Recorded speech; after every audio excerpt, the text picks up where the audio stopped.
उसको सब्जेक्ट बनाकर हम लोग सारे देश भर में चर्चा कर रहे हैं। तो इससे क्या हो रहा है कि ब्राह्मणों का जो धर्मशास्त्र है वो धर्मशास्त्र एक्सपोज हो रहा है।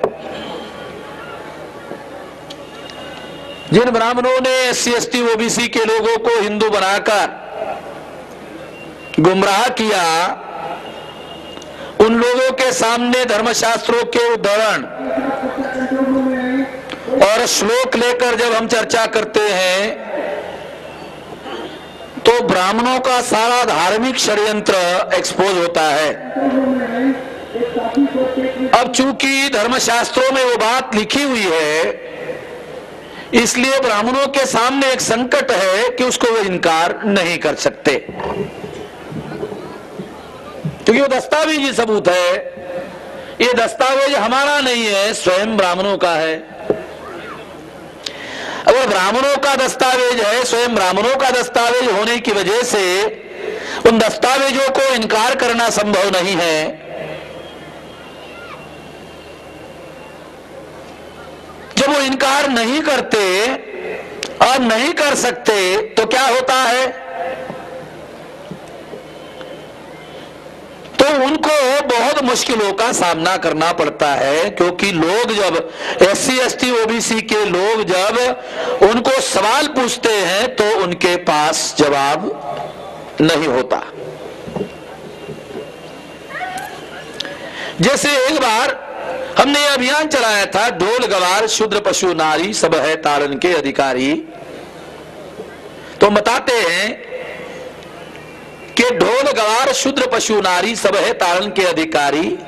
तो ये लोग ढोल मारने लायक है, पीटने लायक है, गवार पीटने लायक है, शूद्र पीटने लायक है, जो वर्ण व्यवस्था में चौथे वर्ण का है, चौथे वर्ण का पिछड़े वर्ग का व्यक्ति चौथे वर्ण का है, तो उसको वो पीटने लायक मानते हैं। पशु पीटने लायक है, स्त्री पीटने लायक है। कौन कहता है? रामचरितमानस कहता है। हम नहीं कहते, रामचरितमानस कहता है ढोल को पीटना चाहिए, पशु को पीटना चाहिए, OBC को पीटना चाहिए, स्त्री को पीटना चाहिए, जानवर को पीटना चाहिए।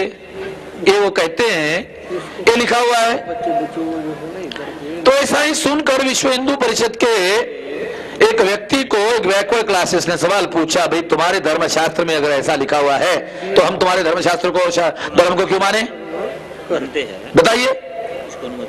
तो वो जो ब्राह्मण था उसने बताया कि ये जो ताड़न करना है इसका आपने गलत अर्थ निकाला है। ताड़न करने का जो अर्थ है वो तारण करना है, तारण करने का अर्थ है रक्षण करना। तो ब्राह्मण ने उसको समझा दिया कि ये तो पीटना नहीं है, रक्षण करने के लिए तुलसीदास ने ऐसा लिखा। अब वो प्रति सवाल कर नहीं पाया, वापस आया और मेरे पास आया कि आपने तो ये बताया था, वो तो ये बता रहे यार। अच्छा, मैंने उसको कहा चलो बैठो अभी। तो मैंने कहा देखो इसमें क्या लिखा हुआ है, ढोल गवार शूद्र पशु नारी सब है ताड़न के अधिकारी। तो मैंने कहा ताड़न का अर्थ रक्षण करना नहीं होता है, पीटना ही होता है। ये मैं साबित कर देता हूं। मैंने उसको कहा देखो ढोल गवार शूद्र पशु नारी, यानी गवार पीटने लायक है। चलो मानते हैं गवार अनपढ़ है इसलिए उसको रक्षा करनी चाहिए, पशु की रक्षा करनी चाहिए, शूद्र की रक्षा करनी चाहिए, स्त्री की रक्षा करनी चाहिए। चलो ये बात तो समझ में आती है, मगर ढोल की रक्षा करनी चाहिए साला समझ में नहीं आता। तुलसीदास ने ढोल इसलिए रखा कि लोग कई ताड़न का अर्थ रक्षण करना ना निकाले, इसलिए उसने ढोल रखा। क्यों ढोल रखा? क्योंकि ढोल से अगर आवाज निकालनी है तो ढोल को पीटना ही पड़ता है, तभी ढोल से आवाज निकालती है। तो पीटने का ही अर्थ लिया जाना चाहिए, इसलिए ढोल उसने रखा। उसको कहा, बैकवर्ड के व्यक्ति को कहा तो उसने कहा अब आने दो उसको, मैं अभी मैं उसको बताता हूँ। अभी समझ में आ गया है, अभी मामला पूरा हो गया। अब साला मैंने कहा आपको अधूरा जानकारी थी, असल में वो जो पंडित है तुमको एकांत में बोल दिया है, तो पाला उसका किसी और के साथ नहीं हमारे साथ पड़ा हुआ है। हमारी योजना बनाकर सारी चीजें हम लोग कर रहे, इतना आसान मामला नहीं है। तो जब मैं जबलपुर गया तो वहां प्रवचन चल रहा था, तो संत ने प्रवचन किया और बताया कि कुछ लोग ढोल गवार शूद्र पशु नारी सब ताड़न के अधिकारी इसका गलत अर्थ बता रहे हैं, लोगों को गुमराह कर रहे हैं। ऐसा वो संत का प्रवचन जो है पेपर में छपकर आया। तो हमको समझ में आया कि साली हमारी जो गोली है वो निशाने पर लग रही है, हमारी जो गोली है वो निशाने पर लग रही है। तो ये लगने से ब्राह्मणों के धर्मशास्त्रों के अंदर लिखी हुई बातें हैं, जैसे गीता सबसे बड़ा ग्रंथ है ब्राह्मणों का, वो क्या कहता है? स्त्री शूद्र और वैश्य सभी पाप योनि है। अब लिखा हुआ है, गीता में लिखा हुआ है। अगर गीता स्त्री को पाप योनि कहे, शूद्र यानी पिछड़े वर्ग को पाप योनि कहे, वैश्य को पाप योनि कहे, तो ये तीन वर्ग के लोग गीता को अपना धर्म ग्रंथ क्यों माने?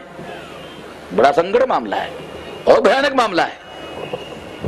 मालूम नहीं है लोगों को, मालूम जब तक नहीं है तब तक लोग मानेंगे, जब तक मालूम नहीं मानेंगे, जब मालूम हो जाएगा मानना छोड़ देंगे।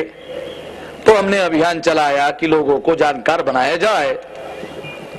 ये 10 साल से अभियान चल रहा है, तो ब्राह्मणों ने इसकी समीक्षा जरूर की होगी। जब मामला शंकराचार्य के दरबार में गया तो बगैर समीक्षा से ये मामला नहीं गया, और शंकराचार्य बैठे, उसमें भी आरएसएस ने षड्यंत्र किया, योजना बनाई, और SC/ST कमीशन का चेयरमैन सूरज भान जो यूपी का गवर्नर भी था, उसने क्या किया कि आरएसएस या विश्व हिंदू परिषद के लोगों ने शंकराचार्य को मांग की, इसलिए शंकराचार्य मीटिंग लेकर इस पर विचार कर रहे, ऐसा नहीं। एक शेड्यूल कास्ट के आदमी ने मांग की, इसलिए शंकराचार्य उस मांग पर विचार करने के लिए बैठे, और बैठकर उन्होंने 4 में से 3 शंकराचार्यों ने सहमति जताई कि भाई धर्मशास्त्रों में सुधार होना चाहिए। ऐसा दिखाकर उन्होंने दिखाने की कोशिश की कि ये जो शास्त्र है इसमें कुछ गड़बड़ी हुई है, इसका सुधार होना चाहिए। जो लोग इसके विरोध में अभियान चला रहे हैं, इनको आजाद करने का, धार्मिक गुलामी से आजाद करने का, तो हमारा ये अभियान ब्राह्मणों का जो धर्म है वो धर्म नहीं है, ये गुलाम बनाने का षड्यंत्र है। ये अभियान जब हमने शुरू किया तो ये इस पर चोट पड़ना शुरू हो गया। उसके बाद उन्होंने इसको काउंटर करने की रणनीति बनाई, और उस रणनीति के तहत ही 3 शंकराचार्यों का ये मुद्दा सामने आया। 4 बैठे, 3 ने सहमति दी, 1 ने विरोध किया। एक ने कहा कि अगर ये बातें निकाल दी जाएगी तो शरीर से आत्मा निकालने के बाद जिस तरह से शरीर जिंदा नहीं रहेगा, तो ये बातें अगर हम निकाल देंगे तो हमारा क्या रहेगा? उसका चौथे शंकराचार्य का भी जरा कहना गलत नहीं है, क्योंकि इनका सारी बदमाशी तो इसी में है। तो कुछ देर के लिए ये मामला रुका पड़ा है, मगर आने वाले समय में, क्योंकि ये लगातार हम मामला ये डिस्कस और डिबेट में धार्मिक गुलामी से आजाद करने का जो हमारा अभियान है वो चालू रहेगा। तो इसलिए ये सब्जेक्ट जो है, ये सारा जो षड्यंत्र चल रहा है धार्मिक गुलामी बनाने के रेफरेंस में, उसको एक्सपोज करने की दृष्टि से ही ये चर्चा हमने रखी है। इस बात को ध्यान में रखते हुए मैं ये मानता हूं कि इस सब्जेक्ट पर डिबेट होगा, चर्चा होगी। मुझे आशा है कि इस लाइट में आप लोगों को काफी कुछ इंफॉर्मेशन मिलेगा। धन्यवाद।